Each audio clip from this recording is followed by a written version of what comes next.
Hey everybody, Matt here again with In Reality Disc Golf, here to go over fairway drivers. I've actually got 4 molds that we're going to look at today, ranging from slightly understable to stable up to pretty stable fairway drivers. And I want to give a big thank you to Lone Star Discs for sponsoring me on the Ranger team, as well as First Class Disc Golf for being on their tournament team. First Class Disc Golf is a local shop here in Longview, Texas.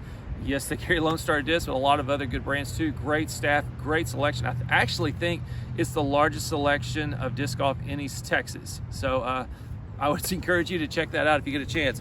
So anyway, today I'm going to go over the Mockingbird, which I throw this one quite a bit. The numbers are 7.5, -2.1. This one is in Bravo plastic. It's pretty flexy. I've had this one a while, and I love the color pink because I can find it. This one is the Guadalupe in Alpha plastic, definitely quite a bit stiffer than my Mockingbird. Flat numbers are 7.6, -2.2. In this Alpha plastic in 175, it's a little bit, in a way, it's kind of a little more understable than the Mockingbird, even though the high-speed turn they're both -2. Sometimes this will hold a little bit different. And then I've got the Dos Equis. This one is in Alpha plastic. It's around max weight, 173, 175. Numbers on the Dos Equis are 8.4, -1.2. I've really grown to like this disc, and I'll show you some shots of that here in a little bit. And then on the overstable side, we've got the Mad Cat. Mad Cat was a disc that I got when I first picked it up and I first threw it. I was like, well, I'm not going to use this very much because I don't throw very far. But as I've come to develop my form a little bit better, and worked with the disc, I use it all the time. It's very reliable, and I've got 3 that I'm going to show you today. This one is the overstable in my bag. It's an Alpha in 174 grams, and I have my purple one, which was the first one that I got. This one is also an Alpha 174, but it's gotten kind of it's got a little more flex to it. It's kind of between an Alpha and a Bravo now, but I love it. And then I picked up a Lima. I just love the feel of the plastic. It's real pop top. It's 159 grams, so it feels kind of like around that low 160 range. Not too light, but I don't throw very far anyway, so it's not really a big issue for me. But I was surprised it's actually still very stable. So we're going to go over these. I'm going to throw a lot of backhands with these. I'm going to throw a few variety of shots, and then maybe a few forehands, although my forehand's not very good. And just for a point of reference, I don't throw very far.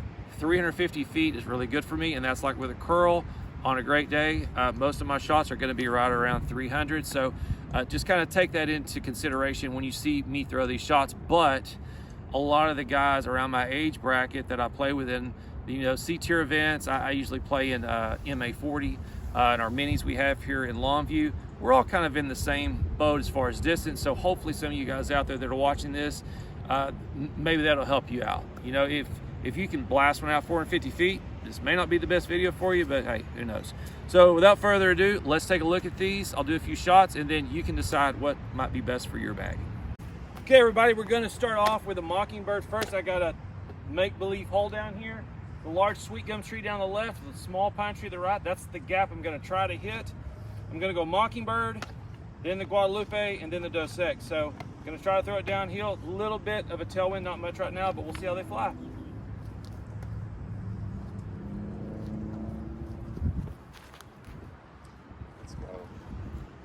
Not bad. See the stability at the end there? Got around the sweet gum tree. That one's good. Now we're going to do the Guadalupe.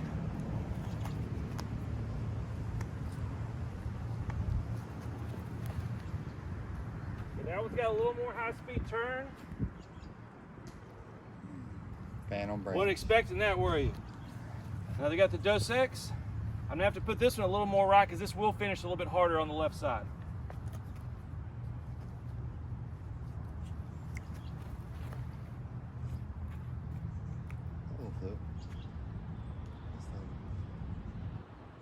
Quite a bit more. Now I got a special guest that I ran into. I got Zane Brock. This guy has a killer forehand. He's going to throw the Mad Cats and give you an idea. He's going to try to hit the same gap. He's thrown these discs once, so we'll see how he likes them. It's like 159, 2 174s, Mad Cats. I'm into the Sextons, so I feel like this could be in that set fit. We're gonna go with the stable one first. I'm gonna try to push the the left gap to center up to middle. I bet they saw that, huh? They heard it though. Oh. There's even no flat. This one's gonna pull straight through the gap though.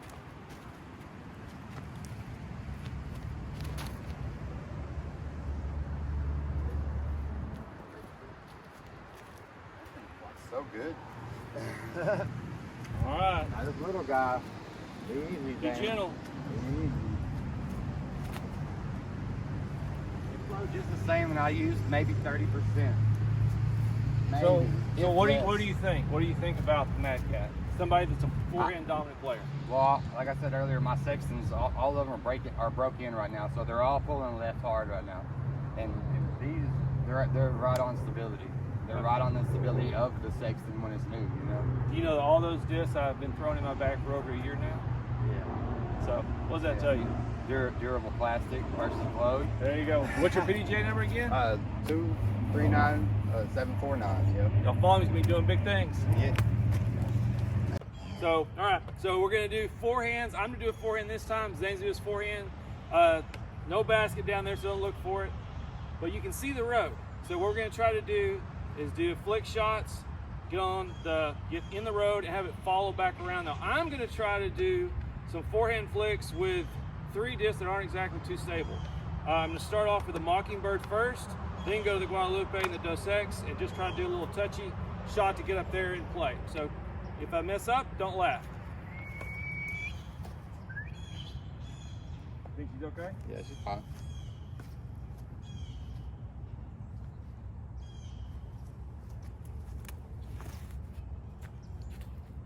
She's gonna jump.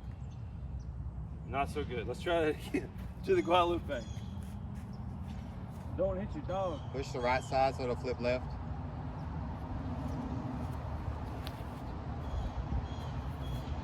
Woo. Right over the top. All right, now the Dos Equis should work better. Gotta get her attention.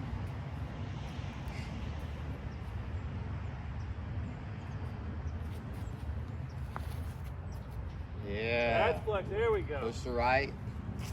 That'll work. Mockingbird not so good, Nice little tool. but the Mockingbird and the Guadalupe, but the Dos Equis did it. So, I'm gonna go with the light one this time instead of the heavy one. all right. Don't hit your dog. Nah. She's almost my landing point though. Come on in. There we go. Like she's got ankle socks on. Yes. You definitely got a sock and a shirt on. All right, show us what you got. I think that's A little more stable than you thought, do huh? it 20% instead of the 30 on the downhill slope. All right, now we're gonna push these because they're a little bit heavier.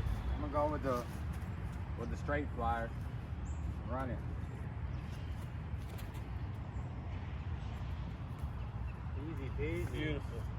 Easy flare. All right, let's go with the stable one. I'm gonna push this one harder. Oh, Inside gap. Probably about the same distance as the other. no, I think you got quite more than that purple one. Yeah, purple one. Flare. Let's go check them out. All right, bud. Come on. Okay, we're gonna do something a little more fun this time. We're gonna do a little bit of a water carry here. From where we're throwing, it's maybe like about 275 or so. So it's close enough, but enough to kind of give you a little bit scared. So I'm gonna go, and we got a little bit of a cross headwind, wouldn't you say? Yeah, right to left. So I'm gonna go with the Guadalupe first because throwing over water and it's got a bass on it. So maybe it wants to be in the hole. See if I can flip this up and get over there to the safe side.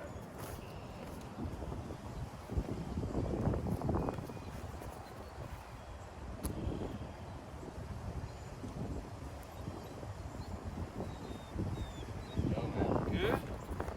And do the Mockingbird. It's the same thing.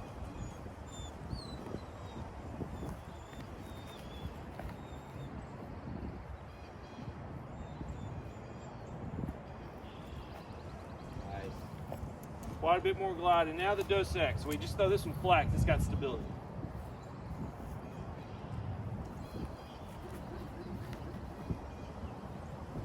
Oh yeah. Okay. Push harder. That was close. That was it's close. And actually, I think I took the lines a little bit further. I really just want to be in the mood just to throw hard, but at the same time, I don't want to lose this disc in the water. I don't want you to either, especially that purple one. Yeah, that purple one is money. I'm gonna mash the tree line. That's just my destination.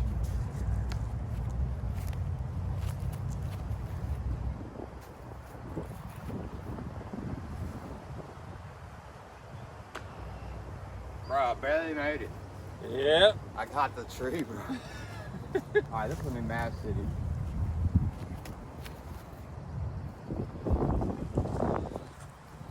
Yeah, I knew that was gonna carry. Nice. Not the tree line, but yet close enough. This is gonna be a little difficult. Yeah, flip it. But